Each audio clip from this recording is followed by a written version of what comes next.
NDA में एक report मांगी गई थी। इसमें बोला गया था कि आखिर आप किन किन जगहों पर मजबूत स्थिति में हैं, उसके बारे में एक लिस्ट दीजिए। तो हम लोगों ने 29 जगह का लिस्ट दिया है। 2024 में भी हमने अपने कैंडिडेट को उतारा था। एनडीए और ख़ासतौर पे भाजपा असहज हो चुकी थी। श्री ओम प्रकाश राजभर जी को फ़ोन आया कि इस बार आप अपनी कैंडिडेट को वापस ले लीजिए, हम लोग आगामी 2025 के चुनाव में मिलजुल करके विचार करेंगे। सबसे बड़ी मजबूती होती है किसी भी संगठन में आपके कार्य करने की शैली कैसी है। बिहार में भी दिन दूनी रात चौगुनी स्थिति में संगठन मजबूत हो रहा है। जहाँ तक सुभाषपा का एनडीए के साथ में बातचीत तय होने की बात है जी, तो हम लोग पूरी संभावना कर रहे हैं कि हम एनडीए के साथ गठबंधन में सरकार में चुनाव लड़ने जा रहे हैं। मेरे साथ हैं सुहेलदेव, भारतीय समाज पार्टी के राष्ट्रीय महासचिव शशि भूषण जी। शशि भूषण जी, पहला सवाल तो मेरा ये आपसे, क्या रहा आखिर चिराग पासवान पसंद क्यों नहीं आई या उनकी पार्टी पसंद क्यों नहीं आई? क्या रही वजह कि पार्टी आपने बदली? देखिए, राजनीतिक हमेशा संभावनाओं के ऊपर निर्भर करता है। मुझे यहाँ बहुत सारी ऐसी संभावनाएं दिखी जो हमें प्रभावित की जी, और यही मूल वजह रहा कि मैं एलजेपीआर को छोड़कर और सुहेलदेव भारतीय समाज पार्टी को ज्वाइन किया। जी, लेकिन एक बात बताइए, आपने पार्टी बदली है, अब सुहेलदेव समाज पार्टी के साथ आप हैं। उत्तर प्रदेश के बाद बिहार में क्या स्पेस देख रहे हैं आप? खुद के लिए क्या स्पेस देख रहे हैं? अगर सीट की बात की जाए, सबसे पहले कौन सी सीट से चुनाव लड़ेंगे? मैं उससे पहले मैं सुहेलदेव भारतीय समाज पार्टी के बारे में आपको परिचित कराना चाहूँगा जी, कि यह पार्टी पिछले 20 सालों से बिहार में लगातार काम कर रही है। कई चुनाव भी लड़ी हैं। खास तौर पे बॉर्डर एरिया में जो इनके मैंडेट हैं वो डाई हार्ड फैन के रूप में हैं। और स्थिति ये है कि आप चाहे वो पश्चिमी चंपारण, पूर्वी चंपारण, बेतिया, गोपालगंज, भोरे, कटिया, विजयपुर, औरंगाबाद, इस तमाम इलाकों में लगभग ये 300 से ज़्यादा अभी तक भारतीय समाज पार्टी ने छोटी और बड़ी रैलियां कर चुकी है। खास तौर पे 2025 की बात करें तो हमने 42 रैलियां किया और ये रैलियों की स्थिति ये थी कि मिनिमम संख्या 15,000 की थी और मैक्सिमम 50,000 की भी संख्या रही है जी।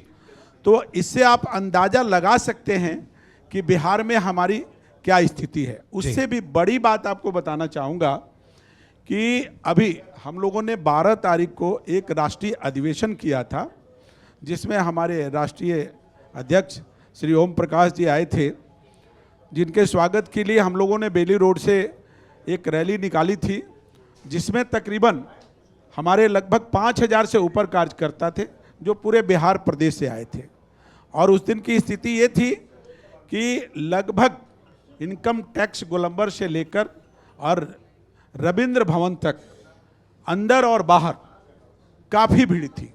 तो ये जो लोग भी आए थे बिहार के कोने कोने से, वो सब हमारे पार्टी के समर्थक थे जी। और उन्हें सिर्फ सूचना दी गई थी, कुछ को आने का सिर्फ साधन दिया गया था। बाकी लोग अपने अपने घरों से ताला मार कर अपनी व्यवस्था करके और ये लोग राष्ट्रीय सम्मेलन में शामिल हुए थे और शाम तक सब लोग डटे रहे। तो बिहार में हमारी स्थिति बहुत मजबूत है। पटना में भी अब हम लोग बहुत मजबूती से काम कर रहे हैं और निश्चित तौर पर इस चुनाव में हमारी जलवा दिखेगी। लेकिन वो सीट कौन सी सीट से चुनाव लड़ेंगे उसका उत्तर नहीं दिया आपने। सीट की जहाँ तक बात है तो वैसे तो मैं बैकुंठपुर हमारा गृह क्षेत्र हुआ, मैं उस सीट पर काम कर रहा हूँ। लेकिन अगर चुनाव की बात आई और हमारे शीर्ष नेता जो भी तय करेंगे वो हमें मंजूर होगा। जी। शशि जी, आपने कहा कि इतने लंबे समय से आपकी पार्टी रैली कर रही है, आपने ये भी बताया कि आपके राष्ट्रीय अधिवेशन में बहुत सारी भीड़ रही, तो फिर ये सारी चीज़ें वोट में क्यों नहीं कन्वर्ट हो पाती हैं? जबकि आपकी पार्टी जो है वो, जैसा आप बता रहे हैं कि विधानसभा चुनाव भी लड़ चुकी है, ठीक है, आप अलायंस में थे। देखिए, पूर्व में कुछ ऐसी संभावनाएं रही। आजकल तो जानते हैं कि पार्टियां गठबंधन में ही चुनाव ज़्यादातर लड़ रही हैं। गठबंधन में भी बहुत जल्दी कुछ निर्णय लिया गया, कुछ त्रुटियां हुई है। जिससे अभी तक हम विधानसभा तक पहुंच नहीं पाए हैं। लेकिन इस बार जितनी हमने मेहनत किया है, और हमको बल्कि एनडीए में एक रिपोर्ट मांगी गई थी, इसमें बोला गया था कि आखिर आप किन किन जगहों पर मजबूत स्थिति में हैं उसके बारे में एक लिस्ट दीजिए। तो हम लोगों ने 29 जगह का लिस्ट दिया है, जिसमें बूथ स्तर पर, जमीनी स्तर पर जो हमने काम किया है वो सारी डिटेल दिया है। और इस बार निश्चित तौर पे चुनाव में मेरी बहुत मजबूत प्रदर्शन रहेगी और हम एनडीए के गठबंधन में चुनाव लड़ने जा रहे हैं, इसकी हमें संभावना है। ओपी राजभर जी भी इस मंच पर थे। उन्होंने कहा कि भाई मेरी तो केंद्रीय गृह मंत्री से भी बातचीत है, हालांकि उसके बाद वो जो लिस्ट है वो जिसका आप जिक्र कर रहे हैं कि 29 सीटों पर वो लिस्ट जो है वो दी गई है। तो ऐसे में क्या अभी सीटों पर फाइनल फैसला हो पाया है क्या कि आखिर कितनी सीटें जो हैं वो आपके हिस्से आ रही? क्योंकि जो बात चल रही है, चर्चा चल रही है, वो ये चल रही है कि भाई देखिए एनडीए में तो अभी सीट शेयरिंग को लेकर एक बड़ा पेच फंसा हुआ है। ऐसे में उत्तर प्रदेश से आकर अगर ओपी राजभर यहाँ पर चुनावी ताल ठोकेंगे तो उनके लिए तो स्पेस ही नहीं है। देखिए 2024 में भी हमने अपने कैंडिडेट को उतारा था जी, रामगढ़ से और तरारी से। स्थिति ये थी कि एनडीए और ख़ास तौर पे भाजपा असहज हो चुकी थी, और गृह मंत्री जी का और बहुत शीर्ष नेताओं का भी हमारे राष्ट्रीय अध्यक्ष श्री ओम प्रकाश राजभर जी को फ़ोन आया कि इस बार आप अपनी कैंडिडेट को वापस ले लीजिए, हम लोग आगामी 2025 के चुनाव में मिलजुल करके विचार करेंगे। तो हम लोगों की पूरी उम्मीद है, और हमारे शीर्ष नेता जिस तरीके से लगातार एनडीए के शीर्ष नेताओं से बात कर रहे हैं, इसमें निश्चित ही हमारी मांग 29 हो सकती है, लेकिन मेरी मांग पर भी विचार होगी और हमें कुछ न कुछ सीट मिलेगा। आप एक बिजनेसमैन रहे पहले, फिर आप राजनीति में आए। राजनीति में आप आए तो पहले आप चिराग पासवान की पार्टी में रहे, फिर आप सुभाषपा में भी आए। टफ कौन सा है, बिजनेस या पॉलिटिक्स? देखिए मैं आपको स्पष्ट कर दूं कि बिजनेसमैन तो मैं हूं था, लेकिन शुरू से हर आदमी के अंदर ईश्वर कुछ न कुछ ऐसी चीज़ें भर के भेजते हैं कि चाहे वो कोई भी काम करे, लेकिन उसके अंदर एक जिज्ञासा होती है, जिस जिज्ञासा के प्रति वो हमेशा अपनी रुझान रखता है, हमेशा कोशिश करता है। तो समाज की सेवा करना, समाज के मुख्य धारा से जुड़ना, दबे कुचले ज़रूरतमंदों की सेवा करना, ये मेरी जब से बिजनेस की शुरुआत हुई तभी से निरंतर मैं कर रहा हूँ। और कन्याओं की शादी कराना, इसके अलावा आप लोगों को जानकर खुशी होगी, डिस्ट्रिक्ट 322E में मैं 2-2, 3-3 बार अध्यक्ष रहा और बहुत सारे सामाजिक काम किया। तो ये सामाजिक काम करने की प्रेरणा हमारे अंदर कूट कूट के भरा हुआ है, बाय बर्थ है, और मैं करता चला आया। साथ साथ राजनीतिक क्षेत्र में भी मैंने बहुत काम किया है। जहाँ तक आपने प्रश्न किया कि एलजेपी आर और सुभाषपा में आपको क्या फ़र्क महसूस कर रहा है, तो सबसे बड़ी फ़र्क आपको मैं ये बता दूं कि यहाँ जो शीर्ष नेता हैं, खास तौर पे राष्ट्रीय हमारे अध्यक्ष हैं और भी जो शीर्ष नेता पद पर काम कर रहे हैं, उनके अंदर सबसे बड़ी खासियत देखते हैं कि जनता के बीच, कार्यकर्ता के बीच हमेशा 1 to 1 रहते हैं जी। अगर किसी भी तरह का कोई भी परेशानी लेकर अगर जनता पहुंचती है तो उसके लिए दिन हो या रात हमारे राष्ट्रीय नेता या कार्यकारिणी के जो शीर्ष नेता हैं वो हमेशा तत्पर रहते हैं और उनके दुख सुख में उनको सहयोग देते हैं, जो हमें बहुत ज़्यादा प्रभावित किया। और मुझे भी ऐसे संगठन में काम करने में बहुत मज़ा आ रहा है, आनंद आ रहा है, और मुझे अब लग रहा है कि मैं सही जगह पर काम कर रहा हूँ और अपने कार्यकर्ताओं के साथ, अपने जो बिहार प्रदेश में जुड़े हुए जो लोग हैं, हमारे साथ जो वोटर हैं, उनके साथ मिलकर इस पार्टी को हम लोग काफ़ी ऊपर लेके जाएंगे। और आप कह सकते हैं कि आज चुनाव में तो इसकी असर दिखेगी ही, आगे 5 सालों में बहुत असर दिखेगा। अच्छा शशि जी, एक बहुत इंटरेस्टिंग फैक्ट है कि आप पहले जिस पार्टी में रहे, लोजपा रामविलास में, उस पार्टी के एक भी विधायक नहीं है लेकिन एमपी हैं। और अभी आप जिस पार्टी में हैं इसके एक भी एमपी नहीं है, इसके विधायक हैं। वो पार्टी भी रीजनल थी, ये पार्टी भी रीजनल है। दोनों में आप किसे मजबूत मानते हैं? क्योंकि एक को आप छोड़ चुके हैं, चूंकि आपने उस पार्टी को नज़दीक से देखा होगा, और एक में आप शामिल हुए हैं। और देखिए, मजबूती की बात जो कर रहे हैं ना, सबसे बड़ी मजबूती होती है किसी भी संगठन में आपके कार्य करने की शैली कैसी है, आप कैसे कार्य करते हैं। तो आप अगर हमसे पूछेंगे तो सुभाषपा की जो कार्य करने की शैली है, एक राजनीतिक संगठन में जिस तरीके से जनता के प्रति, कार्यकर्ता के प्रति एक मजबूत सिपाही होता है कार्यकर्ता, उसके प्रति जो शीर्ष नेताओं का स्नेह है, प्रेम है और उसके दुख सुख में शामिल होने की जो तरीका है वह बहुत ही मजबूत है। और यही वजह है कि यूपी में भी संगठन काफ़ी मजबूत है और बिहार में भी दिन दूनी रात चौगुनी स्थिति में संगठन मजबूत हो रहा है और आगे आप लोगों की इसकी मजबूती की झलक दिखेगी। तो आप ये कहना चाह रहे हैं कि एलजेपीआर की जो कार्यशैली है वो इतनी मजबूत नहीं है, कहीं ना कहीं कमजोर है? देखिए, एलजेपीआर की कार्यशैली में मैं काम किया हूं, वहां पर प्रदेश प्रवक्ता भी रहा हूं जी, लेकिन बहुत कुछ परिवर्तन लाने की जरूरत है।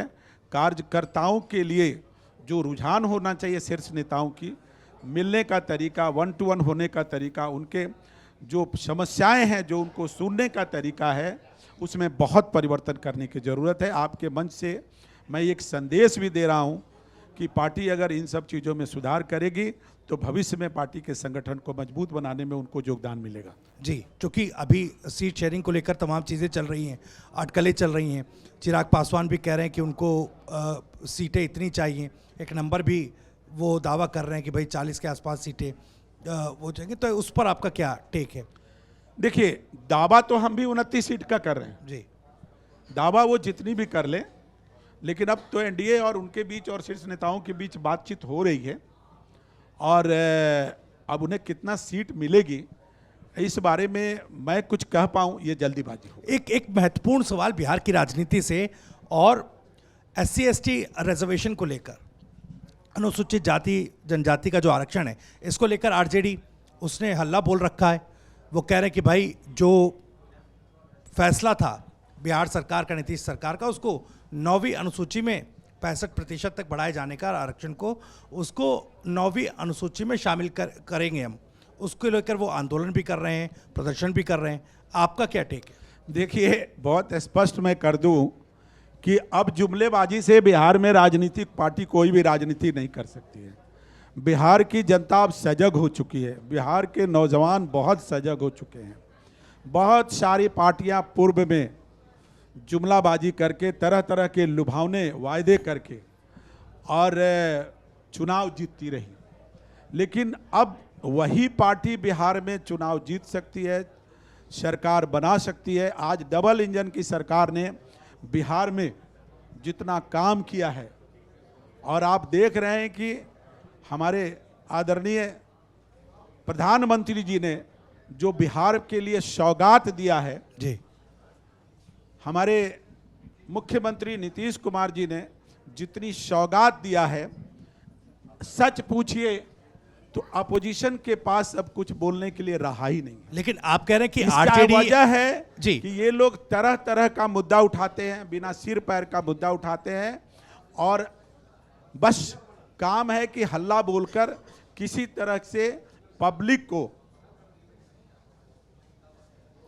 आप डिस्टर्ब करें, डिमोटिवेट करें, इसलिए कि भाई हम भी पब्लिक के बीच हैं, हम भी आपके बीच हैं, हम भी जनता के बीच हैं और कुछ कर रहे हैं। लेकिन इनकी जो भी मुद्दा है वो मुद्दा विहीन है। आप ये कहना चाह रहे हैं क्या कि दलित पिछड़ों के इनका। आरक्षण का मुद्दा लेकर आरजेडी जो मांग कर रही है, क्या वो बात बेसलेस है, मुद्दा विहीन है? आप एक बात जान लीजिए, क्या इसको तर्कसंगत आप नहीं मानते? एक मिनट, आरक्षण के मुद्दे को लेकर या तमाम मुद्दों को लेकर डबल इंजन की सरकार ने जिस तरीके की निर्णायक भूमिका में रही है और जो काम कर रही है और आगे भी चुनाव के बाद उन्होंने कई सारी घोषणाएं किया है जी, इसके बाद आप बताइए कि क्या विपक्ष को कुछ बोलने का मुद्दा रह गया? नहीं, वो कह रहे हैं ना कि उसको 9वीं जो अनुसूची है उसमें शामिल करवाइए। वो फैसला तो नीतीश सरकार आप का ही पहले अटका ये पड़ा है तो- ना सर। ये उनसे पूछने की बात है जी। कि जब उनकी सरकार रही, इतने दिनों उन्होंने सरकार रखा, जी तो उनके पास उन्होंने क्यों नहीं कराई? उनके पास ये सब मुद्दे क्यों नहीं थे? जी आज जब डबल इंजन की सरकार इतनी अच्छी काम कर रहे, रोड, बिजली, पानी, शिक्षा, स्वास्थ्य, सारे चीज़ों पर काम हो रही है, यहाँ तक कि इस बार जिस तरीके से भर भर के सौगात दिया गया है बिहार के जनता को, उस स्थिति में आप आरक्षण की बात कर रहे हैं या अभी कभी एसआर की बात कर, कभी वोट चोरी की बात करते हैं जी। तो आपको नहीं लगता है कि ये सब मुद्दा विहीन बातें हैं? नहीं, मैं थोड़ा सा टेक सुभाषपा का जानना चाह रहा हूं कि सुभाषपा का इस पर टेक क्या है।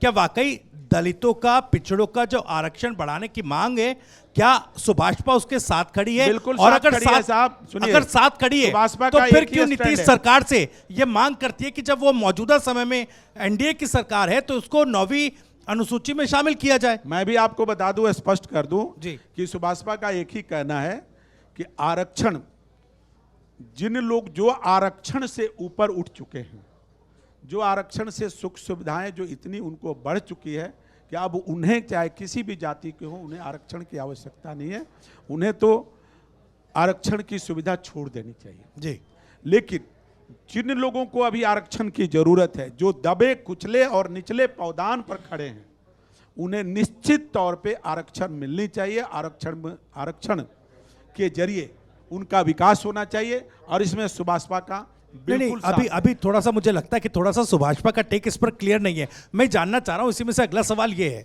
कि क्या अभी सीटों को लेकर कोई बातचीत या फैसला भी नहीं हो पाया है? सुभाषपा का भी इधर उधर अभी मामला हो सकता है क्या? इस वजह से भी अभी एजेंडे तय नहीं कर पा रही है पार्टी? देखिए, एजेंडे तो तय हैं, लेकिन जहां तक सुभाषपा का एनडीए के साथ में बातचीत तय होने की बात है, जी तो हम लोग पूरी संभावना कर रहे हैं कि हम एनडीए के साथ गठबंधन में सरकार में चुनाव लड़ने जा रहे हैं। और हम लोगों का भी मुद्दा बिहार के विकास में, खास तौर पे दबे कुचले जो लोग हैं, निचले पौजात की बात कर, सूचित अनुसूचित की जाति के लोग हैं, राजभर परिवार और राजभर समाज से जुड़े हुए जो लोग हैं, जो अभी तक उनको चुनाव में वोट लेने का काम लोग किए लेकिन उनके साथ कोई न्याय नहीं हो सका, उन्हें कभी जो है विधानसभा तक पहुंचाने के लिए कोई भी पार्टी सोच नहीं पाई। इस पर हमारा स्टैंड बहुत क्लियर है और हम लोगों को मौका मिला तो हम लोग इस पर काम क्या नीतीश कुमार को या अब मौजूदा सरकार को जो 65% वाला मामला है आरक्षण का, इसको, उस फैसले को 9वीं अनुसूची में शामिल करना चाहिए कि नहीं? हाँ या ना में जवाब देखिए, निश्चित तौर पे करना चाहिए। और जहां तक सवाल आपने विपक्ष का नाम ले रहे हैं, विपक्ष जो बार बार इन सब चीजों को उठा रही है, जी, विपक्ष के पास, मैं बार बार कहना चाह रहा हूं कि उनके पास कोई मुद्दा नहीं है। अब वो तर्क नहीं, आपने कहा कि भाई करना चाहिए, आपने उसमें अपनी हामी भरी, अपनी सहमति जताई, तो फिर आखिर ये हो क्यों नहीं पा रहा है? आखिर ऐसी क्या मजबूरी है सरकार की? आप एक चीज देख रहे हैं जी कि अभी तक आप 90 के दशक को याद करें जी, तो हमें कैसा बिहार मिला था? किडनैपिंग की इंडस्ट्री का बिहार मिला था, हत्याओं की इंडस्ट्री का बिहार मिला था, अपराध के इंडस्ट्री का बिहार मिला था। न रोड थे, न बिजली थी, न शिक्षा था। और स्कूल खोले जा रहे हैं तो चरवाहा विद्यालय खोला जा रहा था, जुलूस निकाली जा रही तो लाठी पिलावन की जुलूस निकाली जा रही थी। वैसे बिहार को आज आप सब जनता बैठी हुई है, चमचमाती रोड, बिहार के किसी कोने से आपको पटना आना है तो आप 5 से 6 घंटों में पटना पहुंच रहे हैं। पीएमसीएच आज एशिया के one of the best hospital, शिक्षा में, स्वास्थ्य में, रोजगार में, जितनी रोजगार अभी मिली है और आगे भी चुनाव के बाद जितने रोजगार सृजित किए गए हैं, ये बिहार में नहीं पूरे हिंदुस्तान में इसकी मिसाल दी जा रही है जी। तो ऐसा नहीं है, हम लोग सरकार में हैं, हम यूपी में गठबंधन में हैं, बिहार में भी हम गठबंधन में आएंगे और एनडीए और खास तौर पे आदरणीय प्रधानमंत्री जी को ऐसा लगता है कि बिहार उनके दिल में बसता है। जब भी आते हैं तो इतनी भर भर के सौगात देके जा रहे हैं कि उस सौगात से बिहार की जनता जन जन बहुत खुश है और हम लोग हमेशा उनको दीर्घायु होने, स्वस्थ रहने और ऐसे ही बिहार के लिए स्नेह बनाए रखें, इसके लिए बहुत लेकिन बहुत सर एक साधुवाद सवाल भी इसमें उठ देते रहा हैं। है, एक सवाल उठ रहा है कि प्रधानमंत्री ने जो सौगात दी है उसमें पूर्णिया में जो एयरपोर्ट का जिक्र हुआ है, वो कह रहे हैं कि भाई अभी वो पूरा नहीं हुआ उसका काम, 10 साल पहले उसका काम शुरू हुआ था लेकिन अभी तक पूरा नहीं हो अरे पाया। साहब आप एक चीज बताइए, पहले तो कुछ था ही नहीं, जी न बही न खाता, जी और जो मुख से आदेश दे दिया वही सब नियम है, वही कानून था। जी आज कुछ हो रहा है, हम कह रहे हैं कि एयरपोर्ट बन गई है, कुछ काम अगर अधूरा है तो पूरा हो जाएगा, लेकिन आप उस जमाने को क्यों नहीं याद करते हैं जहां कहीं रोड ही नहीं थे। जी अब बिजली 24 घंटे में 22 घंटा 23 घंटा, हमको नहीं लगता बिहार के कोने कोने में कोई ऐसी शहर, कोई ऐसी जगह नहीं होगी जहां बिजली 22 से 23 घंटा नहीं रह रही हो। तो ऐसी व्यवस्था जिस बिहार में हो चुकी है, आप एक चीज और देख रहे हैं कि हमारे बिहार में 90 के दशक में जो पलायन हुआ, बड़े बड़े इंडस्ट्रीज, डॉक्टर्स, बड़े बड़े आपको जो बिजनेसमैन थे, सब बिहार छोड़ दिए। अब कम से कम हम रिवर्स मैकेनिज्म पर काम कर रहे हैं, लोग धीरे धीरे बिहार में आ रहे हैं। सरकार बनने दीजिए, हमें भी सरकार में आने दीजिए, हम लोग रोजगार पर, इंडस्ट्रीज पे और नौजवानों को कैसे बिहार बुलाया जाए उस पे काम करेंगे। और ख़ास तौर पे अभी भी सुदूर इलाके में हमारे बिहार में जो योजनाएं बन रही है, उन योजनाओं का लाभ सुदूर इलाके में अभी ठीक से नहीं पहुंच पा रही है। बहुत सारी भोली भाली जनता, गरीब कुचले निचले पौधान के लोग वंचित रह जा रहे हैं, हम उनके तक पहुंचाने की कोशिश करेंगे। और हम लोग, हमारी पार्टी जमीनी नेता है, हम लोग गाँव में काम करते हैं दिन रात मेहनत करके।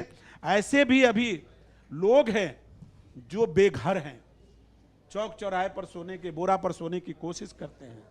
हम लोग सरकार से मांग करेंगे, हमारे एजेंडा में है कि कम से कम 5 डिसमिल जमीन उनको खरीद कर और मकान बनाकर सरकार दे। और ऐसे स्थितियों में हम लोग बिहार के लिए, हमारे नेता भी और हम लोगों को, और मुझे खास तौर पे जो राष्ट्रीय महासचिव का जो पद दिया गया है और हमारे नेता जो हम पर विश्वास किया है, मैं दिन दूनी रात चौगुनी एक करके बिहार के जनता के लिए अब जीना है, बिहार के जनता की नींद सोना है और बिहार के जनता की नींद उठना है। ठीक है सर, समय सीमित है, मुझे थोड़ा यही रोकना पड़ेगा, लेकिन एक आखिरी सवाल में एक लाइन में आंसर चाहूंगा। बिहार में बड़ा चेहरा कौन है, खास करके चुनावों से पहले, आप नीतीश कुमार या प्रधानमंत्री मोदी? देखिए, प्रधानमंत्री जी तो हमारे प्रधानमंत्री वो अभूतपूर्व व्यक्ति हैं जी। मुझे तो लगता है कि ऐसा व्यक्ति शायद न जन्मा है न कोई आगे जन्मेगा। रही बात की आप देश की बात हमसे पूछते हैं तो हम प्रधानमंत्री जी का नाम लेंगे, बिहार की बात पूछते हैं तो हम नीतीश जी का नाम लेंगे। जी ठीक है सर, बहुत बहुत शुक्रिया आपका इस चर्चा में शामिल होने के लिए, हमारे साथ इस मंच पर आने के लिए और बेबाकी से तमाम सवालों के जवाब देने के लिए।